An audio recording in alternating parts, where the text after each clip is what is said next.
The Yankees, they go to plan B. They bring in Max Fried. And I also had this epiphany about this Bill Belichick UNC thing when I was driving in.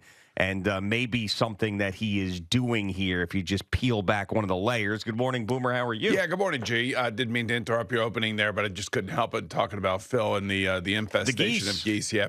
I just want to say thank you to Brian Cashman. Thank you so much. You took Max Fried out of the NL East. That was very kind of you. Makes it a little bit easier for Juan Soto to live up to some of the numbers that we've paid him. That's right. And I just want to say that when I saw this yesterday, I was like, uh-oh. Look, Max is a great pitcher. I'm not saying he's not. But he's going to be, I think he's going to be 32 in January. And they just invested, 8 years in him? Yeah, is it going to be 32 in January or 31 in January? I feel just like Google it. I'm doing it. He's Googling it. Just leave him alone for 5 seconds, will you please? Yeah. I mean, he's so like his fingers. It's like 6:02 and his fingers are ready to go on the buttons. It's Chaz Chisholm. Yeah, it's 31. By the way, there was another one of those So how on old is he? MLB Network last night. I tagged Jerry in a post. Hopefully he saw it. So he's going to be 31 in January. Yeah, he's 30 right now, yes. This is where these guys have to make their money. I mean, just simply because of the way the Major League Baseball is set up and financially for them, and good for Max Fried. No ill will towards him other than the fact that I'm glad he's out of the NL East. Yeah, and he thrived down there. There's no two ways about it. We've seen him be very good for years against the Mets, so that is a great thing. Now, as far as the Yankees are concerned, obviously it took 8 years to get him. They were desperate, and he wasn't going to get 8 years probably from anybody else. That's why he chose the Yankees. I don't know if the Yankees would have been his first choice, but this is another one of these big starting pitchers coming from a smaller, quieter market that's going to be thrown out into the Bronx. And we can go on and on and on about the guys who have not worked out. And Garrett Cole was the guy who did. There have been so many other guys who have not.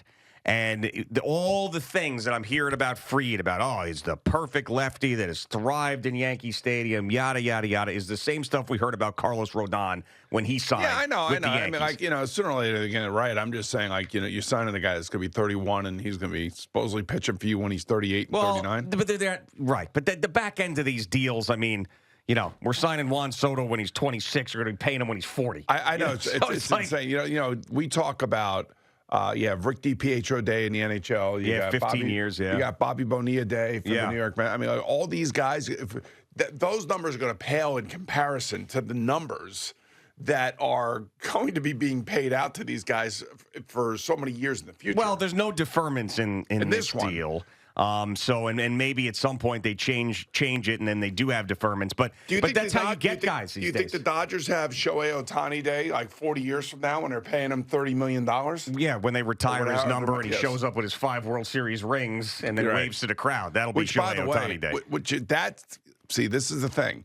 Shohei Ohtani, first year, big money for the Dodgers, didn't even pitch, and he led his team to a World Series. That's what I'm talking about when it comes to Juan Soto. Yeah. Mm-hmm. That's the kind of impact that you want when you're giving a guy over $750 million. 65, yeah, and remember, again, I keep saying this.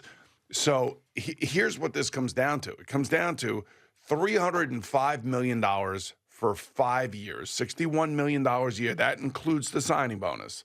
After 5 years, he can opt out. If the Mets want him, they opt back in. He now gets a 10-year, $550 million contract. Yep. Then it goes up to, everybody's saying, oh, well, his salary's 51. It's not really 51 when you put in the signing bonus. And the reason he took the signing bonus is because he wanted to avoid taxes. That's right, and it also helps the Mets when it comes to the competitive balance tax. But when you talk about 8 years, I don't think Brian Cashman thinks it's smart to sign a 31-year-old guy to 8 years. I just think that's the way that you have to get these guys. You have to commit to those back end years for them to choose you. All right, so I think starting pitching good. I think their bullpen will be okay. They'll refortify it, and if it goes haywire, they'll refortify it by making trades and things of that nature. It's still early. And by the way, thank God baseball is actually having these winter meetings and things are starting to happen. Yep. Took a while, but things are starting to happen is right. And David Stearns was asked if they're going to be doing anything while they're at the winter meetings. And he said, I don't know. There's some conversations that are moving, but I'd like to see one or two things done before all of it's over there. So, now the Yankees have to turn to the trade market, and there's a bunch of names out there. But these names out there, a lot of these guys, like, all right, Christian Walker's a free agent, but he's 33 or 34. Nolan Arenado, people have talked about him coming over and a trade, and maybe, you see the Cardinals eat some of the money. He's in his mid-30s. Like, these guys that they're going out to get, and I understand there's a window for them, so they want to win while Garrett Cole and Aaron Judge are in their primes. But, I mean, it's just dangerous to be signing guys in their 30s or trading for guys in their 30s and wanting to have some sort of future. Well, I'm going to say, number one, the guy that's going to have, I think, the most pressure on him other than Max Fried, simply because he signed a new contract, and Carlos Rodon, the same thing, is going to be Jason Dominguez, because he's going to have a chance to win the center field job. This is his job now if he wants it. That's right. And, where are the Yankees going to get this offensive production from that they had last year? How do they replace that? That's really the big question that I would have right now. I expect Aaron Judge is going to have a great year again. He's going to hit for average. He's going to hit for power. He's going to be the guy he's always been. The question is how, is Jason Dominguez ready? Who's playing third? Who's playing left? Who's playing second? And who's playing first? You got those answers for me? Well, I gave you a couple of names that were out there. You didn't give me any answers. What are you talking about? I don't have answers because I didn't sign anybody. I want the answers. I told you that Nolan Arenado is the guy they're looking at. You can't handle the question. I have handled the question. No, you can't. I'm handling the question. You can't I'm handling the question. The question is being handled by me saying that they're looking at Christian Walker at first base, they're looking at Nolan Arenado at third base, and they're looking to trade for Cody Bellinger. So those are. Well, there you go. There you go. You answered me then. Yeah, I did. I did that before as well. Well, but you did it better right there. Okay. Well, I appreciate that, but that's what they're looking at. I mean, and it's not all that sexy. The Fried signing, I think, is exciting on paper. I just worry about these guys that are starting pitchers that get a bunch of money and come to the Bronx and turn into tomato cans. Who's the starting right fielder for the New York Mets opening day? Well, it'll be Juan Soto. You sure it's not Starling Marte and Juan Soto being the DH? No, you got to put Juan Soto out. Are you sure about? You sure about that? I'm positive. Yeah. You're positive. Well, 100% feel pretty good positive. about that. Yes. Okay. 100%. Yeah, he's 26, right? And we're sure he's 26, right? But hold on a second. What do you want to start a Juan Soto is older than 26? I don't know. Maybe I have no idea how old he is. I have no idea. What do you mean you don't have any idea? I mean, I know 26. what they say, but I don't know. You're telling me they've changed his age? I'm not sure. That's a Yankee fan who got to you yesterday. No That's Yankee what happened. fan There's got some to Yankee me. fan that got to you yesterday. No He's like, yeah, wait till you find out he's 35. Yeah. And then you were like, you know what? I'm gonna throw that out there. All right. That's a Yankee fan. In truth. A Yankee fan got to me. Yeah, right. Exactly. And, and I wanted to listen. I wanted, because I want to hear the other side. I always want to hear what other people are saying. No matter how stupid it is, I need to hear it. Just so I can judge the level of idiocy that is attached to whatever they're saying. Yeah. Well, I mean. And there's a lot of idiocy. Right. So if he'd signed with the Yankees, he would have been 23. If he signed with the Mets, I guess he's 34. No, I mean, this Yankee fan I would say is a great baseball fan. He loves his New York Yankees, and I appreciate that. I appreciate fans that truly love their teams. Mm-hmm. And and he was trying to come to grips with the fact that he may have just seen one of the greatest offensive seasons ever by two players back to back in the Yankee lineup. And it was a little bit. He was a little bit brokenhearted. Took a few shots here and there at the Mets, couldn't help himself. Mm-hmm. And that's when I had to get involved. So as soon as he starts taking shots at the Mets, I'm like, what? I mean, look, so our guy's got more money than your guy. I mean, what can I tell you? Yeah, and he's spending it. And that's what we want as fans. We want him to spend it.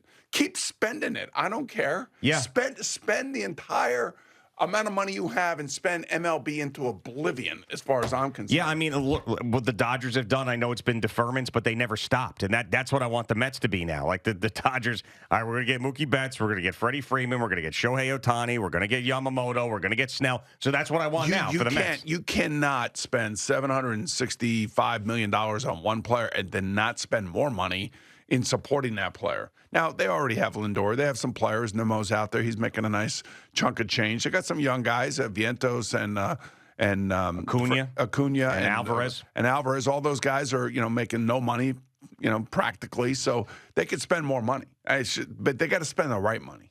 Yeah, and I happen to like, and I know there's a promo out there of Sal talking about how he doesn't like the Mets pitching approach. Why don't you get an actual starting pitcher? I actually love what they're doing with David Stern's approach, and they trust the fact. Part of the other part of the Steve Cohen ownership that people don't talk about enough, because they always say it's just about the free agency and the money, is all the money that he's invested in scouting and development that the Mets skimmed out. The pitching lab. Yeah, the pitching lab. They got the pitching lab. But seriously. When I heard they got the pitching lab, I was like, they're serious, man. Oh, my God. This reminds me. Uh-oh. So I was driving home. I made a note in my notes section, because we're talking like baseball analytics and stuff like this. Okay, yeah. Holy hell. Baseball analytics. Brandon Tierney, like 11:05 yesterday. We got to find this, Eddie. Got to find it. We'll do it. He spewed out things I have never heard in my life. Stats and names of stats. And like I was just in awe of these things that he was firing off. So trust me, when you hear it, I am not overselling it. You're going to be like, well, I can't believe Sal actually sat there and didn't say anything. Well, let me ask you a question. Yeah. In regards to this, when we do hear it a little bit later on, think our guy Jerry's going to know what these stats are? No, I'm not going to know what they are. No. Know what they are. No, I have never even heard I just want to know, can a guy hit? Can he hit with power? Can he hit with pressure? Sure. Is he a 5-tool player, 2-tool player? How many tools does the player have in his back pocket? Or is he just a tool totally? It was actually about Nolan Arenado, and he was going through some of his defensive statistics. Oh, yeah. And like one of them, I think, was like move rate, like how quickly he moves. I'm serious. But anyway, we'll play that. You're gonna laugh because we make fun of the crazy baseball analytics. The move right around here when we get donuts, it's pretty good. Yeah. It definitely is. But anyway, back to the David Stern thing. I love what they're doing there. I actually believe with all the investments that they've made into scouting and development and the things that they saw. Like, I would not be surprised if both Frankie Montas and Clay Holmes, now Clay Holmes are turning into a starter, had career years, just like you saw with Sean Manaea, just like you saw with Luis Severino, just like you've seen with Jose Quintana. I really believe that they could do that with other guys. If Clay Holmes comes in and does what Severino did last year, I think if you're a Yankee fan, you're like, do we have a pitching lab? Do they? I know they've got a lot of money invested in scouting and development as well, but I don't know if they've got a pitching lab. They have a pitching lab? I don't know. I'm not. We could probably make a call, find that out. I'll make a call, find out, see if the Yankees have a pitching lab. I think they may have a pitching lab. Where is the Mets pitching lab? Is it down at Port St. Lucie? Where is it? I don't think it has a central location. Is it in Wuhan? No, I don't believe it's in Wuhan, China. I think it's a overarching term for all the things that they have. Like, I think the lab. There's not like one just spot where everybody goes and gets tested. Like no one's like using their key card to get into the pitching lab. It's like doot, and they open the door. I think there is legitimately a place where they go in, and then they look at video. Yeah. They discuss spin rate. Oh, yeah. Well, spin rate's important. But, I think that's in Port St. Lucie, the lab. Yeah. When they're in spring training, I think it's at Citi Field. And then I also think, when they're on the road, there'll be, a conference room where the pitching lab moves to. Do you think that they wear white coats at this lab? Do you think there's a bunch of nerdy, Harvard, Yale, those types of people that are walking around with white coats and glasses and goggles? I've got some information from an Athletic article, May 4th, 2021. The Yankees in Tampa have something they have nicknamed the Yankees gas station. It's their pitching lab.